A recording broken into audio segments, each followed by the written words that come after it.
sapat na maglinis lang sa loob ng bahay para maiwasan ng dengue. Right, Seth?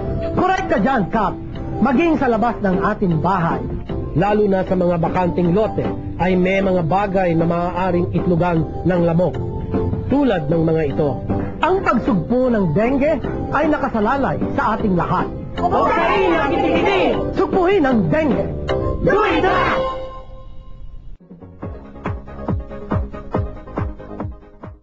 Naranagang pasinayaan ng Pangulong Arroyo ang pagbubukas ng Agro-Tourism and Heritage Complex bilang pagsimula pa rin ng Megayon Festival at ang ika-55 taong anibersaryo ng pagkakatatag ng Zamboanga del Sur. Ilan sa mga aktibidades ng ating Pangulo ang unveiling ng Megayon Movement at the Provincial Government Complex Dao, Pagadian City. Kasama ng Pangulo ito ang grupo nila Secretary Agriculture Secretary Arthur Yap, Tourism Secretary Joseph Ace Turano at Presidential Advisor on the Peace Process Jesus Dureza. Buong siglang ipinamalas ng mga kadete ng Philippine National Police Academy o PNPA sa Silang Cavite ang kanilang pagkakaisa at galing sa pagmamarcha.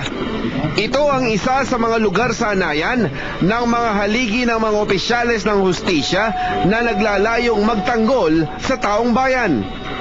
Kasabay nito ay 5 milyong halaga ng scholarship grants ang iginawad dito ng Technical Education and Skills Development sa PGMA Training for Work Scholarship Program ay pinangunahan ni TESDA Director General Augusto Boboy Sihuco ang pagtatali ng kooperasyon sa Philippine Public Safety College o PPSC.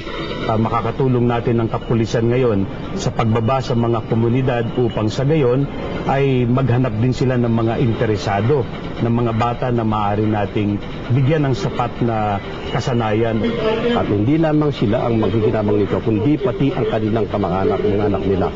Sapagkat sa ngayon, alam mo, kagaya nga sinabi ko kanina, ang kailangan ng bansang Amerika ay more than 450,000 na welders.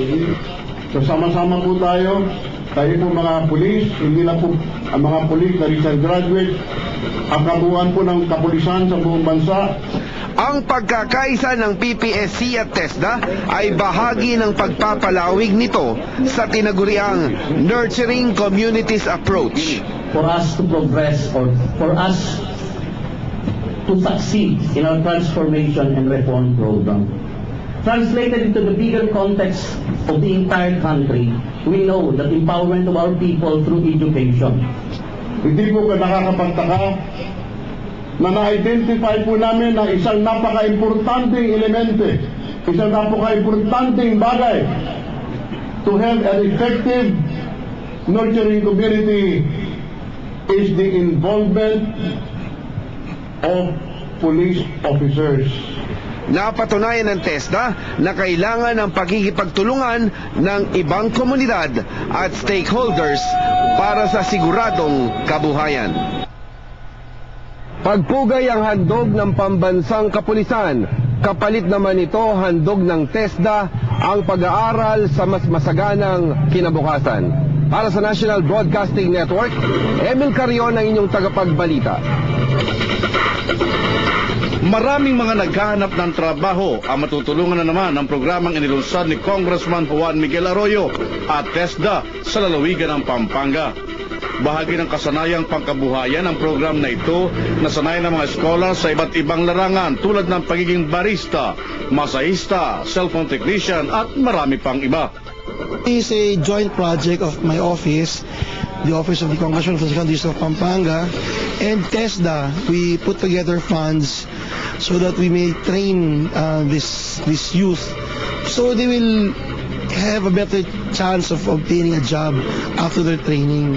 Ayon sa TESDA, bago nila inoffer ang itong mga kurso na kunin ng mga participants, nagsagawa muna sila ng survey kung anong mga trabaho na nangangailangan ng mga manggagawa, kung kaya't ito ang kanilang inunang bigyang pansin. Ideally, ang ganun situation, ay kinakausap namin ng mga industry partners namin kasi nasabi nila, ito kailangan itong ganitong course o ganitong trade, maraming kailangan trabahador dito. So yun ang ino-offer naman ng mga schools sa kanang TESDA. Sa nasabing okasyon, agad na pinagkaloob sa mga kasali ang kanilang scholarship certificate na pinagkaloob ng TESDA at ni Congressman Mikey Arroyo.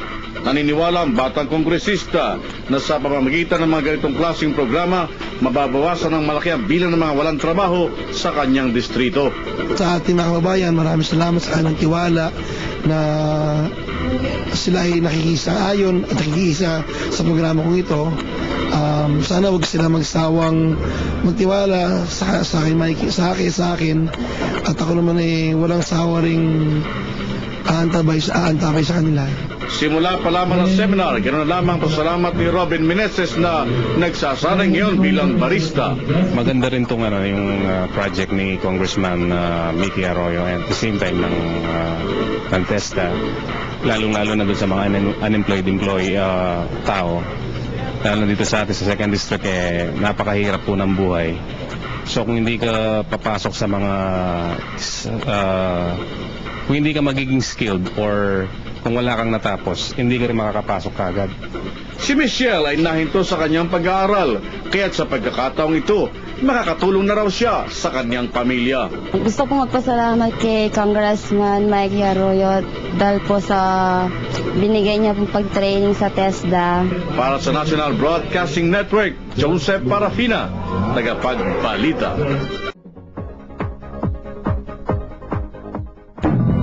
Ba't masaya sa iyong kapwa ay nakakatulong ka? Kahit mabigat na lahi ay gumagaan pag may kasama ka.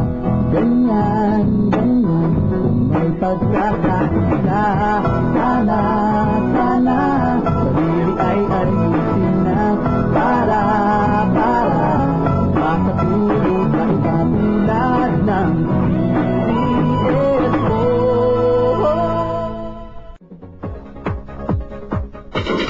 Ang Barangay 275 sa 3rd District ng Parola, Binondo, naging tampok na lugar na pinuntahan ni Health Secretary Francisco Duque III matapos na makakuha ng balita na masyadong congested ang nasabing lugar na maaaring maging nesting place ng lamok na may dalang sakit na dengue. Niliwanag ng kalihim na bagamat lumalabas ang sakit na dengue taon-taon, lumalaganap lamang ang disease tuwing rainy months. Dahil maraming lugar at mga baradong gutters at esteros ang mga potential breeding sites ng nasabing lamok. Tuloy-tuloy ang kampanya ng gobyerno kahit na malaki na ang binaba ng talaan ng sakit na dengue sa 5%, 5% kumpara sa naitalang 18,700 cases nationwide, kumpara sa 2006 talaan ng 19,601. Dito aniya, 190 dengue patients ang namatay. Dahil sa kanya nakita sa Parola, Binondo, muling pinalalahanan ni Duque ang lahat ng sambayanan, partikular mga residente doon, na kailangan ng pagkakaunawaan at katulungan ng lahat para masugpo ang dengue sa mga lugar katulad ng Barangay 275. Kasama rin dito ang kanyang pagpapaalala sa slogan ng DOH na 4 na S kontra dengue. Itong search and destroy, self-protection measures, seek early consultation, at say no to indiscriminate fogging. Tungkol naman sa umunay mga diarrhea outbreak sa ibang areas ng bansa, ito'y kasalukuyang inimbestigahan. Inaalam gayon din ang ukol sa mga ilang illegal na medisina na pumapasok sa bansa mula naman sa ibang lugar. Mula sa Maynila, para sa National Broadcasting Network, ako naman si Noel Perfecto, ng tagapagbalita.